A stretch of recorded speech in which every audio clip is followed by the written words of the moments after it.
நான் உங்களுக்கு காட்ட போகிறது வந்து பூண்டு மிளகாய் பொடி. இது வந்து இட்லி தோசைக்கெல்லாம் நல்லா இருக்கும். முன்னாடி நான் காமிச்சது வந்து வறுக்கிறதுக்கு முன்னாடி உள்ளதை காமிச்சேன். இப்போ வறுத்ததுக்கு அப்புறம் காட்டுறேன் பாருங்க. பூண்டை நல்லா நசுக்கிட்டு இந்த மாதிரி பொன்னரமாக வறுத்துக்கணும். பெருங்காயத்தை பொரிச்சு எடுத்துக்கணும். மிளகாயும் சின்ன சின்ன தீயை வச்சு வறுத்துக்கணும். கருவேப்பிலையும் பொரிச்சு வச்சுக்கணும். அதுக்கு தகுந்த உப்பு.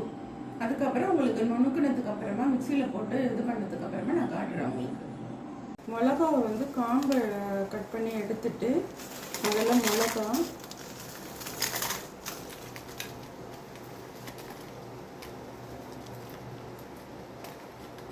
பெருங்காயம்,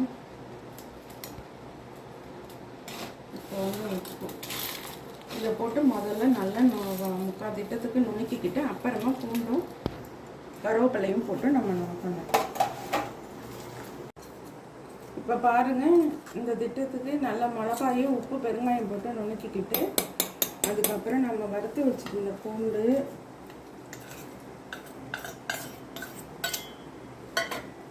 கருவேப்பிலை,